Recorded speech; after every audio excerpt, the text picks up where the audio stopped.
Bonjour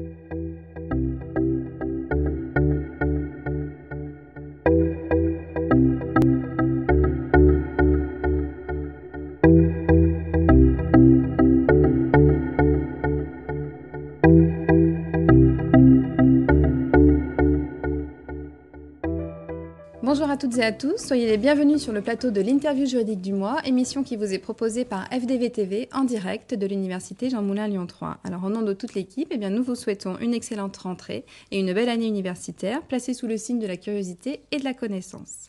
Alors comme vous le savez, cette émission consiste en un approfondissement d'un point de droit d'actualité par un spécialiste. Et ce mois-ci, pour débuter l'année, ce sont les finances publiques qui ont retenu notre attention, en raison alors certes d'une actualité malheureusement prégnante, mais surtout de l'adoption d'une nouvelle loi de finances rectificative pour 2011, la loi numéro 2011-1117 du 19 septembre 2011. Il est apparu effectivement intéressant d'évoquer les nouvelles mesures mises en place par ce texte, tout en revenant sur la potentielle introduction ou non d'une règle d'or, entre guillemets, des finances publiques, souhaitée par le gouvernement, encore inachevée. Et ce sera également l'occasion pour nous de traiter enfin d'une réforme des juridictions financières mise en place depuis également plusieurs années maintenant, et elle aussi toujours en cours. Alors pour en savoir plus à ce sujet, nous sommes heureux d'accueillir Damien Catteau. Alors vous êtes maître de conférence à l'Université Jean Moulin Lyon 3 et directeur adjoint du CERF, le Centre d'études et de recherche en finances publiques et fiscalité. Alors Damien Catteau, bonjour. Bonjour. Merci d'avoir accepté notre invitation. Alors l'usage veut que 3 questions vous soient posées. Alors je vais commencer chronologiquement par la première question qui est relative à la loi de finances rectificative pour 2011. Alors depuis quelques années, finalement, à peine l'encre est-elle sèche des lois de finances initiales ou rectificatives, qu'une nouvelle loi vient déjà modifier la précédente. Alors c'est le cas avec cette deuxième loi de finances rectificative déjà pour 2011, qui ne sera d'ailleurs peut-être pas la dernière. Alors quels sont selon vous ses principaux apports ?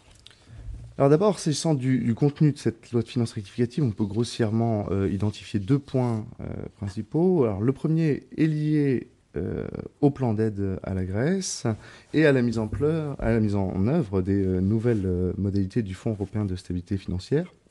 Alors, le Fonds européen de stabilité financière, c'est créé sous forme d'une société anonyme du droit luxembourgeois, détenue par les États membres, et qui est chargé initialement d'apporter un soutien financier à un État dans l'impossibilité de se financer sur les marchés, c'est-à-dire d'honorer sa dette, tout simplement, et qui met en danger la stabilité financière de l'euro. Alors sa mission a été par la suite étendue à une mission préventive permettant donc d'intervenir alors même que le pays n'est pas encore en difficulté de paiement. Et le fonds peut désormais intervenir également pour financer des recapitalisations des établissements de crédit. Donc on lui donne une mission préventive. Alors le fonds devrait octroyer des prêts à l'Irlande et au Portugal à hauteur de 17 milliards d'euros et 26 milliards d'euros pour le Portugal, et participer également à la fois à la reprise du premier plan d'aide à la Grèce et au financement du second plan d'aide à la Grèce à hauteur de 100 milliards d'euros. Alors tout ceci n'est pas sans incidence sur la situation française, puisque c'est l'endettement public français qui va être augmenté, la dette qui va servir à financer ce fonds. Alors, s'agissant du second point, il s'agit ici plus classiquement de tirer les conséquences d'une révision de la croissance en baisse, alors liée d'abord au problème de la crise de la dette grecque, mais aussi s'agissant de la baisse de la notation des États-Unis. Et donc, on a une révision de croissance à la baisse et, dans le même temps, l'obligation de maintenir l'objectif initialement prévu par le gouvernement, c'est-à-dire avec un déficit qui s'accroît à 95 milliards d'euros contre 93 dans la première loi de finances rectificative et 91 dans la loi de finances initiale. Alors, ainsi, la loi de finances rectificative procède très classiquement à des annulations de crédit dans le cadre de la régulation budgétaire, et va mettre en place plusieurs mesures annoncées par François Fillon au mois d'août 2011 afin de réduire les déficits. Mesures qui devraient rapporter aux caisses de l'État près d'1 milliard d'euros en 2011. Alors, sans revenir sur l'ensemble de ces mesures fiscales, on notera notamment que par rapport au projet initial, la fameuse taxe, hausse de la TVA, en tout cas sur les parcs à thème, qui a fait couler beaucoup d'encre cet été, aura finalement été supprimée par les parlementaires. Alors pour conclure sur ces lois de finances rectificatives, on note en effet que depuis plusieurs années, on a un recours de plus en plus fréquent à ces lois de finances rectificatives en cours d'année, 3 en 2008, 4 en 2009, vraisemblablement 3 cette année, ce qui ne va pas sans poser la question de la sincérité de la loi de finances initiale, notamment quand on pense que le budget présenté au mois d'octobre, par exemple le budget 2012 déposé la semaine dernière, est basé sur des prévisions qui sont d'ores et déjà contestées. D'accord.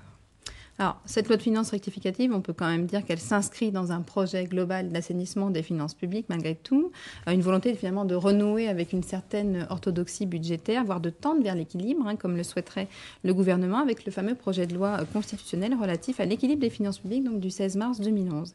Alors, ce projet fait peser finalement sur les gouvernements futurs bien l'obligation de s'engager sur l'évolution des soldes publics. Alors, la question, ce serait, est-ce que les déficits sont-ils le gage d'une mauvaise gestion des finances publiques et qu'en est-il aujourd'hui de l'avenir de ce projet ? Alors bien entendu, les deux démarches ne sont pas complètement dissociables. La loi de finances rectificative vise, comme on l'a dit, à maintenir un certain objectif de maîtrise du déficit, le retour à l'équilibre étant, de par la crise, un objectif plus lointain. Mais le président de la République a souhaité en effet aller plus loin avec une loi constitutionnelle relative à l'équilibre des finances publiques qui met en place ce qu'on appelle parfois à tort la règle d'or. Alors l'idée, en réalité, n'est pas tout à fait d'inscrire une règle de zéro déficit dans la Constitution, mais plutôt d'obliger, par le biais d'une loi cadre pluriannuelle sur 3 ans, à fixer un objectif de réduction du déficit et surtout à garantir cet objectif dans les lois de finances et les lois de financement de la sécurité sociale. Alors pour le garantir, les parlementaires ont prévu un système de saisine obligatoire du Conseil constitutionnel qui devra vérifier si ces lois financières respectent ou non la loi cadre. Alors ce mécanisme a été très critiqué, notamment par l'opposition, qui l'a qualifié d'usine à gaz, indiquant également qu'il ne pouvait pas se substituer à une volonté politique.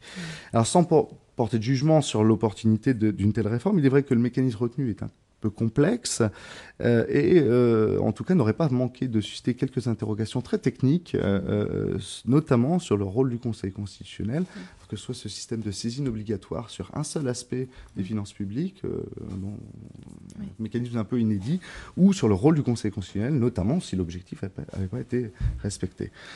Alors toujours est-il que, en définitive, le projet a bel et bien été adopté dans les mêmes termes par les deux assemblées, mais pour autant, la réforme semble quelque peu bloquée à la dernière étape, qui est celle de la ratification par le Congrès, puisque le référendum semble exclu. Et force est de constater qu'il semble peu probable que le projet recueille la majorité des 3/5 requises au Congrès, et c'est d'autant plus vrai depuis les dernières élections sénatoriales. Il semble ainsi probable que le projet soit abandonné ou à tout le moins reporté. Et donc la relance par le déficit, c'est plus d'actualité aujourd'hui. Alors le déficit, c'est la question de savoir s'il y a un bon déficit ou pas. Alors classiquement, on vient de dire que le déficit est acceptable, ou plus acceptable quand il sert à financer de l'investissement.